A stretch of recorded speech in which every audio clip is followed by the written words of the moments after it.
few posts recently on Instagram. If any of you follow some of the truck pages in the States,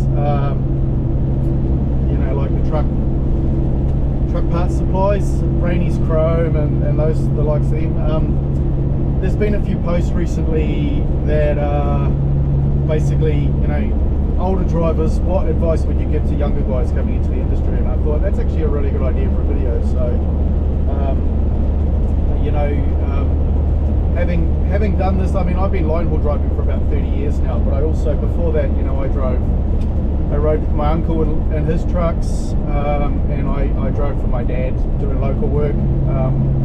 We had 3 produce shops, and I would go to the markets, bring stuff back from the markets. I would also assemble orders in our main shop and take them around the other 2 shops. So started off on a little Isuzu flat deck thing with cage sides, delivering around hotels and restaurant kitchens around Rotorua where we lived. Graduated to a D-Series Ford flat deck, which was the first HT truck. It was over 3 ton. So got my truck, I think I got my, actually from memory I got my truck and trailer license together because we had a little an old Hino with a 1-axle Arctic trailer, curtain sider, which we brought stuff back from the market. But before that we had a 6x4 Leyland with a V8 Perkins in it, 13-speed Road Ranger. So, you know, these were my graduation into trucking, and that's actually one of the things I wanted to start with, is that, you know, a lot of young guys now, they start off in the industry, and I mean, we're all the same. When I was young, you know, like, big trucks used to come into our shops. Ross Whitfield was one, actually used to come in the old T-line, Doug Whitfield and Sons T-line, Doug Whitfield and Sons potatoes, and Ross had come in and drop his trailer, you know, flat deck. We'd untarp it, unrope it, because back then, you know, no load binder straps back then, it was ropes. If you had corner boards, they were the old wooden corner boards. So yeah, unrope, and he'd take off with the truck, and I'd unload his trailer and tidy it all up, put any empty pallets on it, sort of thing. But yeah, just little stuff like that, and you know, guys now,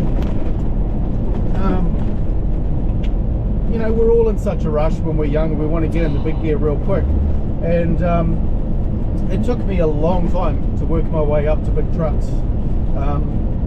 You know, like I was driving for many years before I got my first Kenworth, and like, you know, back then Aerodyne Kenworths were shit. They were the big gear. If you got an Aerodyne Kenworth, you really made it. Whereas now, you know, Aerodyne K200s everywhere, and every man and his dog's got them, and I feel like they're not such a big deal anymore, which is a shame, because they are still good trucks. But because of the way the industry is now, it's a lot easier to get into big gear really quick. You know, guys are in 50 max units pretty much straight away. You know, 19 axle trucks with very little experience, and you know, looking back in hindsight, I'm glad that I had to graduate up the way I did, because, you know, I learned all the old school stuff first hand. You know, I learned how to rope down loads before load binder straps were commonplace. You know, a lot of flat deck work before curtain siders were even commonplace. And you know, I appreciate all of that experience now, looking back. Like, it helps me appreciate every step that I made up the ladder to bigger gear. You know, I got my first line haul job, it was like 20, I think.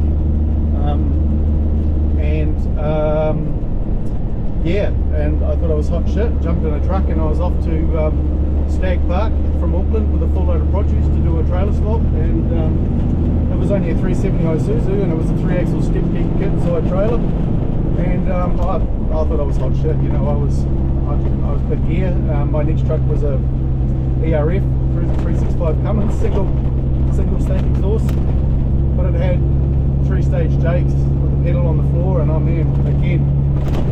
It sounded awesome. I thought I was hot shit. So, but yeah, I feel like a lot of guys now, you know, a lot of guys, and I see this in Australia as well. A lot of young guys, you know, they come in the industry, and if they haven't got a Fat Cab KG100 or a 909 in the first year of driving, you know, they think their throat's cut and they think they're hard done by, and it's a sad sort of, I guess it's a sad reflection on the industry now that companies are so desperate for drivers. These guys are getting these trucks without really earning them, and I mean, and I'm not saying all of these guys don't deserve these trucks. Plenty of them probably are good drivers.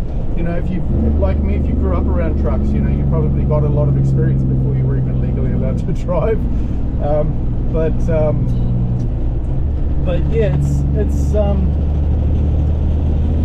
something that now I feel like the industry is really lacking, which is a shame. Got a couple sitting down by that fire station. What do you think, mate?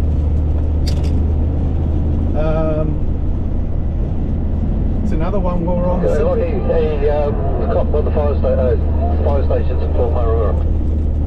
Copy, thank you, mate. No worries up there. Cheers. This is another one, actually, while we're on the subject, CB radios. You know, I know a lot of guys are all over the CB radio. They, you know, they can't wait to get a truck and get a CB and all that sort of stuff. But there's plenty of guys out there without ears on, and it's a real shame.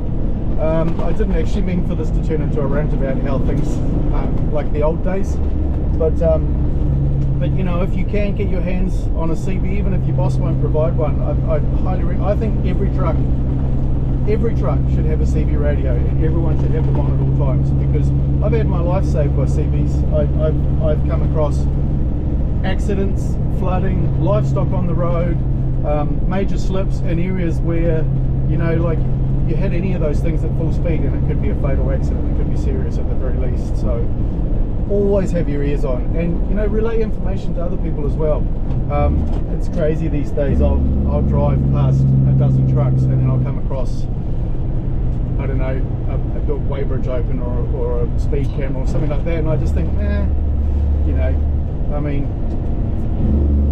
that's neither here nor there, because I mean, it's a courtesy thing to look out for other drivers, but at the end of the day, if you're breaking the law, I guess a lot of people believe now that it's your own fault if you get caught. But when it comes to hazards, again, like, I've come across flooding, I've come across livestock, I've come across vehicles broken down on the side of the road.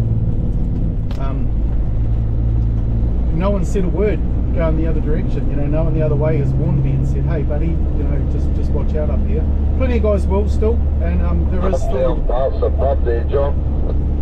a lot of people out there who will call out, but fewer and fewer I feel now these days, which is a real shame.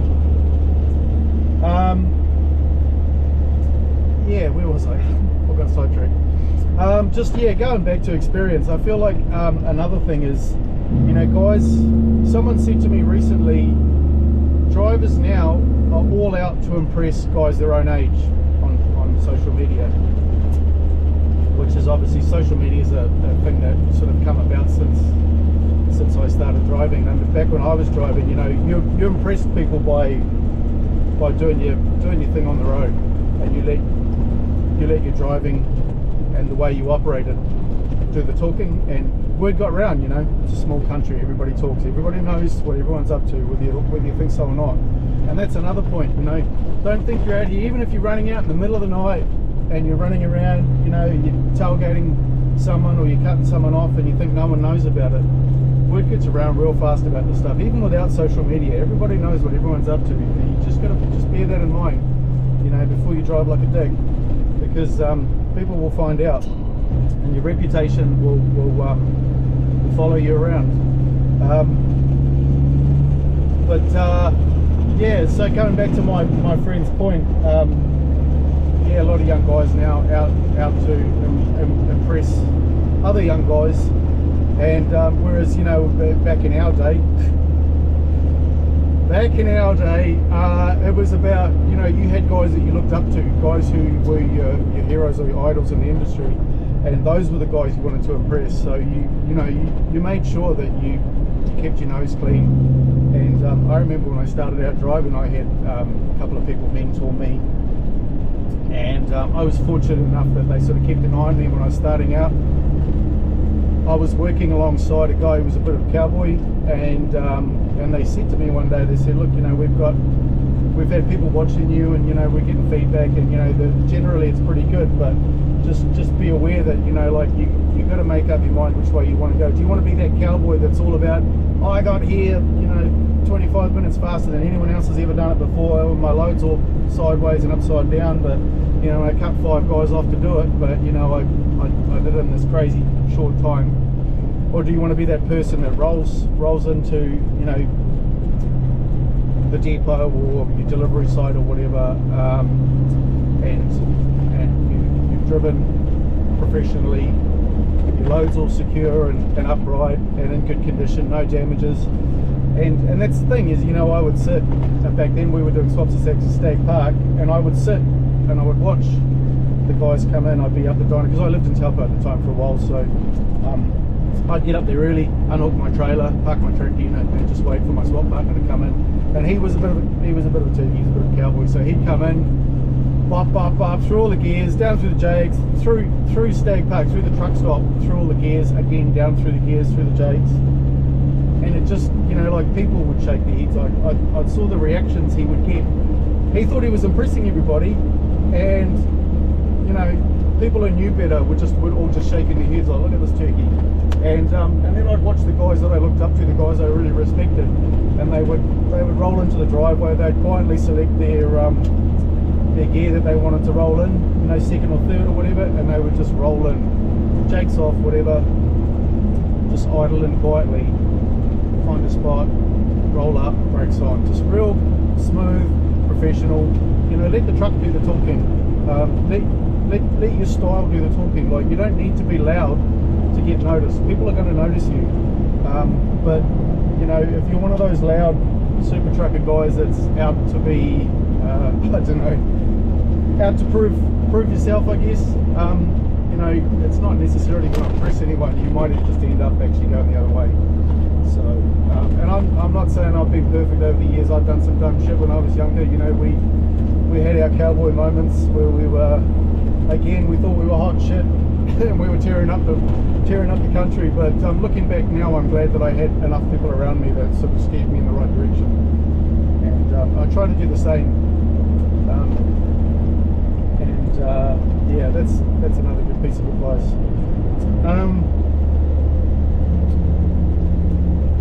Save your back. I cannot stress this enough. As I get older, I turn 50 this year, and I've injured my back a lot of times over the years doing a lot of dumb shit. A lot of it was sports related, snowboarding, motocross, surfing, all sorts of crazy stuff. But also, when you're young, you get a lot of older guys will tell you, don't jump out of your cab, don't jump off your deck, and you just think, when you're young, you're bulletproof, you're going to live forever. But as you get older, you start to realise that those lower back pains or those knee pains, those older guys are right. Like it doesn't take you much longer to climb down off something. Most trailers now, in fact, most places won't even let you get on the deck for that reason. Guys have fallen off and hurt themselves. But if you are allowed on your deck, or if you get on your deck wherever you are in your yard, wherever you're allowed to, most trailers have steps now you can climb down. It's such a small thing, but it adds up over years. Trust me. I'm quite fortunate my knees have held up, but my lower back is it's not what it used to be. And I look back now and I think of all those times I ignored those old guys because they didn't know what they were talking about, and I was jumping off, not just the deck, but I was jumping off higher up. I was jumping off pallets on the truck, like stupid shit like that, jumping out of the cab. Get into the habit while you're young enough to save your back. Trust me, you'll thank me later. Modern trucks now are better. We have much better seats now. We have lumbar support airbags, have airbag air suspended seats, all that sort of stuff. When I started out, trucks were rough. Man, they were rough. So use all that stuff. Use it. Like, I know it's cool to have your seat down on the floor, but honestly, put a bit of air in your seat. You'll be grateful later on when your back's better. What else? Gotta try and think of some more stuff. Just actually, that's another good point though. A lot of people are going to gatekeep their knowledge. I don't know why. I've never understood that. When I started out trucking, I was always asking questions. My uncle was my mentor, taught me to drive, and you know, I was always asking questions. Don't be afraid to ask dumb questions, because not everyone knows. People will pretend they know stuff and they don't, you know, because they're too scared to ask. They don't want to look stupid. There's no such thing as stupid questions, honestly. Ask them. This is still stuff I'm learning. I've never been I've never been a mechanic. I'm not a diesel mechanic. I've learned a lot of stuff over the years because I've asked questions. But there's a lot of stuff, you know. I'm on my way actually to the yard now to drop the truck off. I'm going on holiday, and John will be doing a service. But usually we do the service like Saturday morning, and I'll be around, and I try and watch it. And, you know, obviously oil and filters is pretty basic, but a lot of guys wouldn't even know how to do that. A lot of guys wouldn't know how to change a tyre these days. But if you can get someone older with experience to tell you stuff, then, you know, free advice is gold. It's gold dust. Listen, get as much as you can, and not all of it's going to be good. That's another thing. You know, you'll get a lot of advice, and a lot of it will contradict. When I owned my truck at Mainfreight, I got to the point where I wanted to do a rebuild on the engine, and I started asking around some of the older guys who had a lot more experience than me, guys that owned multiple trucks, guys who'd been in the industry for a lot longer than me, and I got a lot of conflicting advice as to what to do. And in the end, I sat down with my accountant, and we worked out pros and cons of the difference between an in-frame rebuild and a crate motor. And for me, it was a no-brainer. I did the crate motor. But a lot of older guys with a lot more experience than me, especially in owning trucks, thought I was crazy. Why would you do that? You know, don't waste that money. You know, you spend more money. And in the end, it didn't actually. It worked out to be $9,000 difference, because I could have traded on my old motor. It was 9,000 difference, and that 9,000 was the difference between an extra 2 days off the road for the in-frame rebuild, and the in-frame rebuild was going to be, I think you get 100,000 Ks or 12 months warranty, whichever comes up first. Whereas the crate motor ended up, Cummins Gen 2 Signature ended up with 600,000 or 6-year warranty, whichever came up first. So, and you know, obviously it came with brand new turbo and everything, so manufacturer's warranty. And for me, it was a no-brainer. Like I say, for the extra $9,000, it was money well spent. And I actually had some of those guys who told me earlier on that I was mad to do it, to spend that extra money. I actually had a couple of them come up to me afterwards and say, you know what, that was pretty smart. So, you know, there are guys out there who have a lot of experience and will give you advice. It doesn't mean you have to take it. It doesn't always mean it's good advice, but take it on board, process it, you know, put it all together. You know, you can get 10 guys who tell you 10 different things.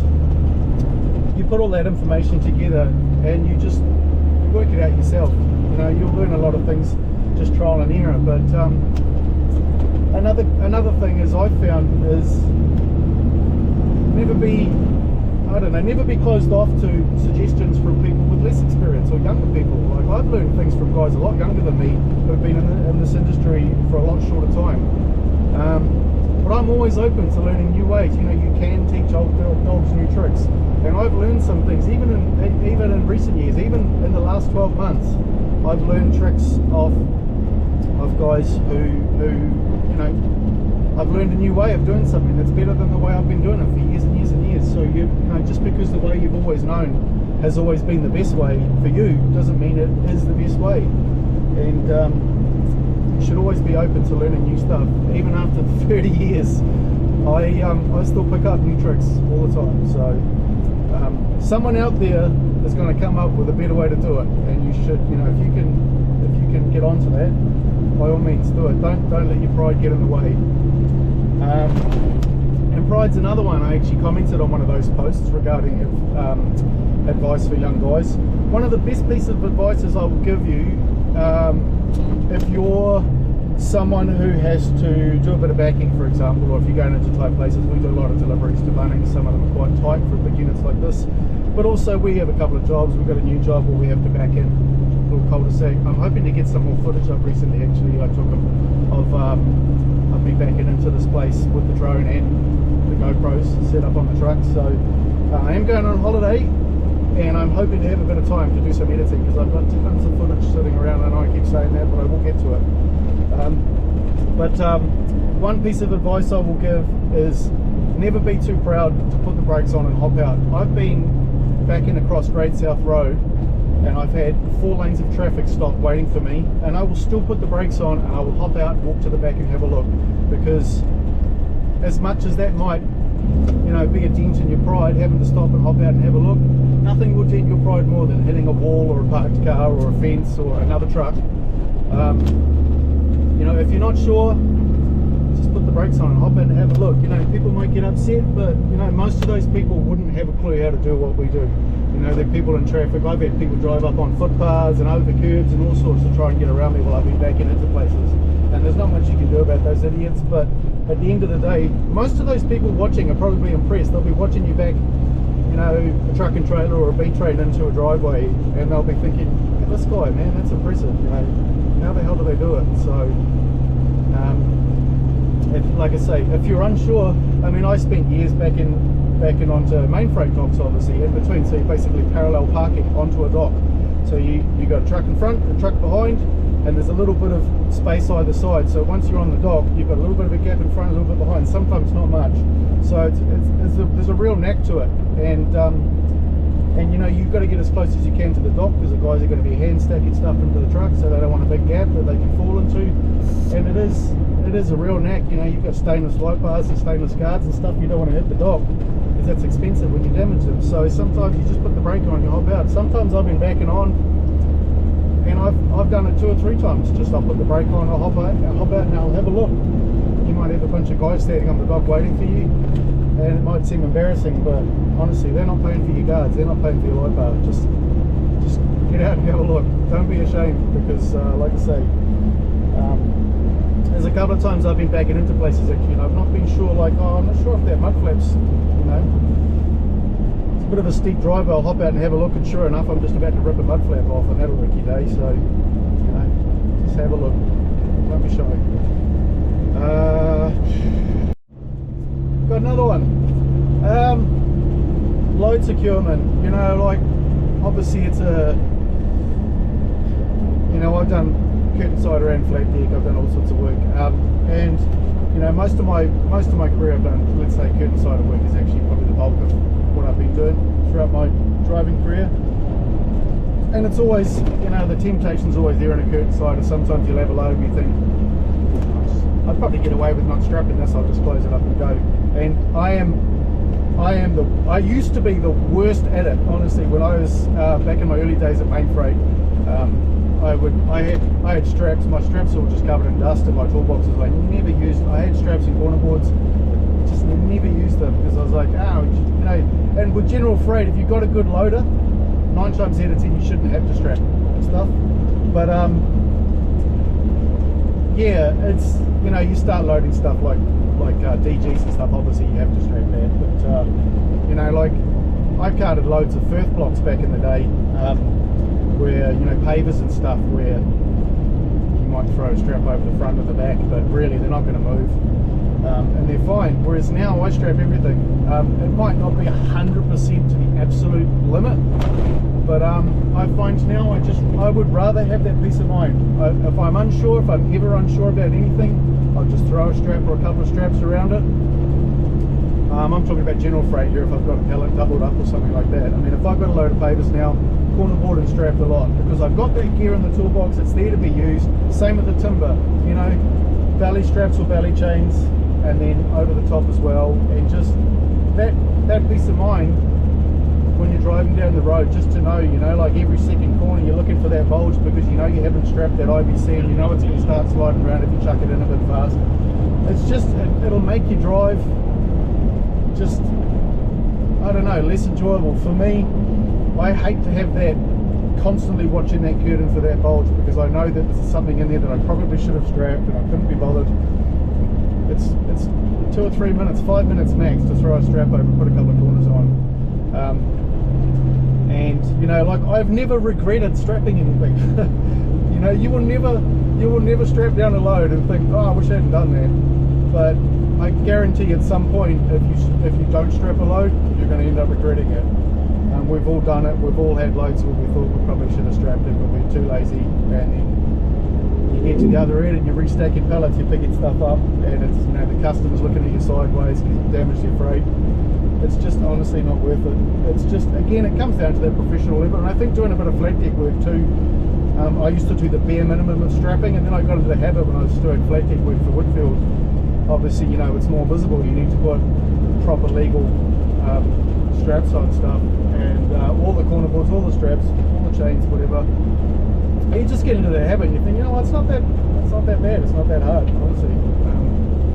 You know, you might block strap the odd pallet now and then when it doesn't really need a strap on each one, but for the most part now, I just strap stuff as it should be, because it's just like I say, I drive down the road now. I don't drive particularly fast, but you know, I also like to have that peace of mind that I can just drive how I want to drive, and I don't have to worry about babying at round corners because the pallet that I should have strapped, I couldn't be bothered, is possibly going to fall over. And once it starts to fall over, it's too late to strap it in. And you don't want to be that guy parked on the side of the road with your curtains open trying to strap stuff in the dark at night. It's just, honestly, it's better to do it. So, for what it's worth, that's my opinion anyway. And I guess that comes down to, just as a general rule, you know, be professional. As I say, when I was younger, you know, like you're trying to cut corners, you're trying to find faster, easier ways to do stuff. I don't know, like for me, I started paying attention to the guys that I respected, guys who would go that extra mile to make sure that their you know, their curtain buckle straps were tucked up. I started doing that when I first started driving. I noticed a couple of guys did it with the company I worked for, and I thought that's cool. You know, just do up your buckle and tuck the little tag up so it's not flapping around. And I remember, well, this is my first sort of year or so of line haul driving. I remember a couple of other guys, older guys who weren't quite so pedantic, laughed at me and said, "Oh, see how long that lasts. Give you a year and you won't be doing that anymore." Well, it's been 30 odd years and I still do it to this day. It takes me a little bit longer to close my curtains up, but it's worth it. I think for me, driving down the road, I like it. Curtains are nice and tight. Nothing's flapping around. It's a good way to be, and that level of professionalism, I think it all reflects on your how you are as an operator. You know, like it's not all about polished tanks and shiny wheels. Sometimes it's the little things. It's like, you know, open up, you know, you never know when someone's going to be standing next to you. You open up your toolbox. Are you going to open up your toolbox and you're going to be ashamed of the way it looks? Are your straps all rolling around and half unrolled, and you know, your buckles are all covered in dirt and shit and you know, seized up and rusty? Or is your toolbox, you know, tidy? You've got everything tidied away in nice little containers. Your buckles are all clean and lubricated. Stuff like that, you know, like it's little stuff like that. I mean, I appreciate that stuff. I do it for me, I don't do it for anyone else.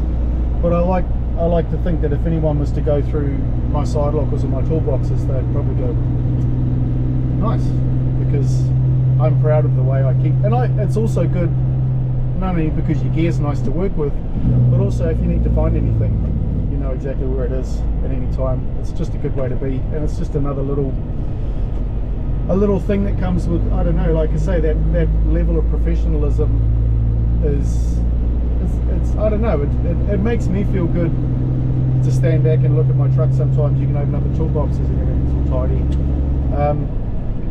Again, you know, you spend a little bit of time on stuff and you will appreciate it more. It's harder obviously for the guys who are working with swap trailers and stuff, but I used to be the same. When I was doing swaps, as soon as I got a trailer, I'd be straight into cleaning it, rolling up the straps, tidying up the buckles. So the next guy got it, and you know, the next guy would get it and he'd appreciate it, and then maybe next time you got it back, it would look a little bit better than it did the last time, you know, like, and that's the other thing. It goes back to what I said recently, is attitudes are infectious, or contagious. it's something that when I was at TD Haulage, I was working with a guy. We got a truck that was pretty new because no one wanted it. Basically, it was a Curtin Cider chip liner, and it was a lot more work than the regular bin trucks that most of the TD's trucks were. So no one wanted it. So we got this truck pretty much brand new. And then eventually he got the next one that came, and we had one each. And we used to be down the yard every week, and we had a good wash with rollers every time we swapped. So I did nights, he did days. I think we swapped around initially. I think I went on permanent nights, but because I've always liked nights. So, but yeah, every time we swapped, we'd run it through, just a quick run through the rollers. The truck always looked immaculate. Every weekend we were down there polishing this truck, and then eventually both trucks. And you know, again, guys would be like, oh, young guys, you know, rah, rah, too much energy, too much time, rah, rah, bloody shiny wheels. But it started to catch on. Eventually, more and more of the guys were down there. Saturday mornings, we started to get a real crew down there. We'd have the workshop stereo blasting. You know, we had the TDs back in the day, had the bar, so we'd get a couple of beers later on in the day, and we'd just get stuck in and get these trucks all polished up. And more of the guys were like, actually, trucks are looking good, you know. I wouldn't mind to look like that. What are you using? What product are you using? What are you doing? You know, what are you using to get your tar off and that sort of stuff? So it caught on, and more guys were getting into it. And yeah, that can go either way. You know, you can have a company where everyone's real lazy and no one's into cleaning stuff, and it can be easy to just be like, well, no one else cares, why should I care? But you know, you can still be that one guy that stands out. I've worked in companies where I'm literally the only guy that cares about what my truck looks like, and doing all the polishing. And like I say, people might laugh at you, but who cares? You know, like I've always enjoyed what I do, and I enjoy it a lot more when I'm driving around in a truck that I'm proud of. So, and it doesn't have to be a 909 Kenworth or an Aerodyne Fat Cab. You know, I've seen guys working at Waste Management driving a compacted rubbish truck around town with nice clean mud flaps and you know, shiny hubcaps and wheel nut covers on painted steel rims. But it's those little things that those guys, you know, I've got a lot of respect for those guys, because it's easy to get, you know, like I say, it's easier to get these days. It's easier to get into a KG100 Fat Cab with Dura-Bright wheels and all the fruit, and just keep that looking cool. But to get a truck that's not really a cool truck, and you know, no one else in the fleet bothers, and you put that effort in, that goes a long way with me. I see those guys, and I always give them a nod, because I got a lot of respect for guys who take a truck that's not cool or not blinged out, and keep it looking sharp. So you know, you can do that with anything. Honestly, I've seen guys do it with, you know, with pilot vehicles or service trucks or whatever. You know, but you can do it with anything. Just take pride in what you got, and it'll go a long way. People will notice. Trust me, people will always notice that stuff. The right people will notice too. The people you want to impress. So you know, some people may laugh. You don't care about those people. You don't. No one wants. You know, not everyone's going to think it's impressive, but you know, those are probably the people you're not trying to impress anyway. So I think do it for yourself. Just have pride in what you do and how you present your work, and other people will notice. The right people will notice and appreciate it for what it's worth. We do notice. Actually, that comes back to another thing. I think I've already mentioned this previously, but it bears repeating. Be careful, going back to social media, be careful what you post on your social media, because you know, I learned a lesson. It actually just came up in my Snapchat memories yesterday. 6 years ago, I was driving for Brett Marsh, and I had an idiot. I won't name the company.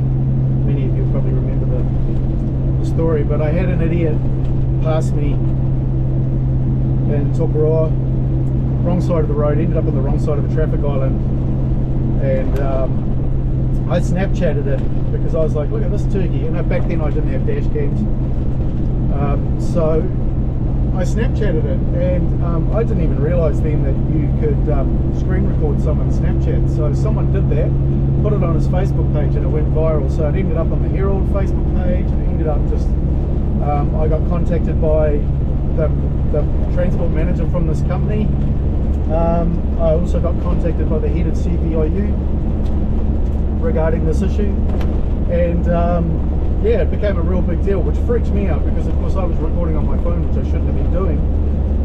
So I was worried I was going to end up getting in trouble over it, which I didn't in the end. But it was a real eye opener to me to just be aware that, you know, be careful what you post, because, you know, like people have done experiments with social media where they're trying to teach their kids, you know, hey, just be aware what you post can literally go around the world in less than 12 hours, and it does. You know, like this stuff will go viral and it'll go literally around the globe in no time at all. But that's the extreme example. But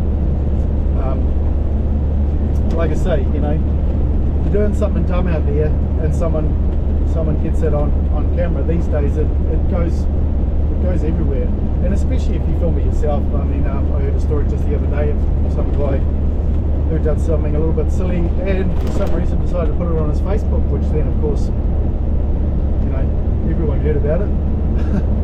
And yeah, you just gotta be careful, honestly. You just try and refrain from putting stuff up that might come back to haunt you, because, you know, we all make silly mistakes. But, you know, back in my day when I did some dumb shit, I was, you know, fortunate enough that, you know, things like camera phones and Facebook and Snapchat weren't really around. So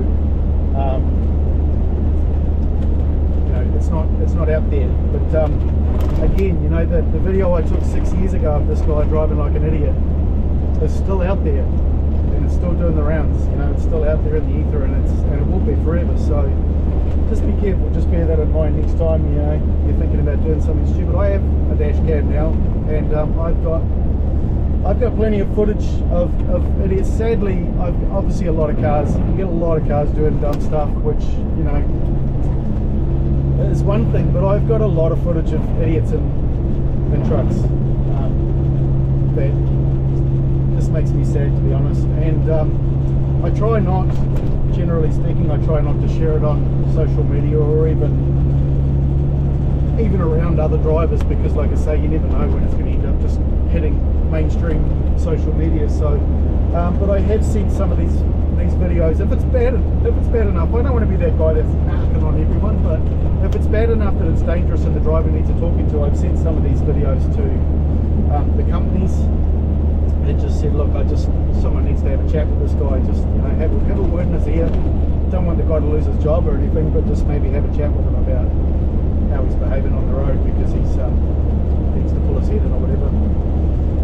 I mean, plenty of you will go on about, you know, a lot of the older guys too will be like, oh, you know, don't be a narc, just sort it out the old ways, you know, down the back of the truck stop with a bit of the old street justice or whatever. But, you know, like, that's not always the best way either. Yeah, I don't know. I think sometimes some of these guys just need to have a chat, and I'd be happy to catch up with these guys at the next gas station and actually have a chat with them. I'm not talking about clip right here. I'm talking about actually just have a word. And I have on occasion actually caught up with these guys down the road, just saying, hey man, what you did back there, it's not cool, man. You know, it doesn't need to resort to violence. It doesn't need to resort to trying to get the guy fired. Sometimes the guy just needs a chat, just to point out that, hey, you know, and half the time they'll know, you know, like I've done some dumb stuff and I'm straight away on the city, be like, sorry about that, mate. I just, you know, like you might pull out past somewhere that you run out of road and they've got to back off, and you get on the CB and you say, hey man, thanks for that, sorry about that, I thought I had a bit more road. And 9 times out of 10 they'll say, all good bro, you know. But yeah, it's just like I say, just try not to post the dumb shit. And also like the whole name and shame thing that everyone seems to be real big on these days as well with social media. You know, people are so quick now to try and record something and put it straight on social media to I don't know, for likes or whatever. And you know, we all make mistakes. Maybe that's not the best way to go about it. You know, I've seen people who have been had the absolute crap torn out of them on social media for something that it's a pretty common thing that we've all done. Again, like the whole passing lane, you run out of space. And I've been on both sides of this, and I must admit I haven't always dealt with it well. Sorry, the Cheetos. But you know, like you don't, just because someone runs out of room on a passing lane and you've got to back off and let them in, you don't need to film that, put that on social media and try and embarrass them. We've all been there, we've all done that, myself included. And just let it go. Just and if you're the one that runs out of room, like I say, it's been me plenty of times. Sometimes you get halfway past, maybe they speed up, maybe you run out of legs, I don't know. Just call up and be like, hey man, sorry about that, thanks for letting me in. It doesn't have to be road rage, it doesn't have to be aggressive, it doesn't have to be a big deal, it doesn't have to be a social media post. Just have a chat on the CB. Sadly, not everyone's on the CB these days, but if they are, have a chat, sort it out. Don't be a dick. Yeah, I don't know. Just try and try and let stuff go. It doesn't always have to be a big deal. Sometimes people will cut you off, and like I say, sometimes it's not intentional. Sometimes they just make a bad call. Sometimes you can just let it go. Anyway, I'm about to pull into the yard and take a couple of weeks holidays, so I will endeavour to try and get some more editing done. I have plenty of footage, like I say, I just haven't had the time lately to do it justice. So I want, with the drone footage especially, I really want to put it together nicely so it looks good and you guys enjoy it. So I'll sign off for now. If I think of any more, no doubt I'll come up with more. I've got a bunch of stuff rattling around in my head, it's not coming to mind at the moment. So there may be a series of these if I come up with enough of them. Otherwise I'll just chuck bits and pieces in other videos, I don't know. But in the meantime, everybody stay safe out there and enjoy your week or your day or your drive, whatever you're doing, wherever you're going.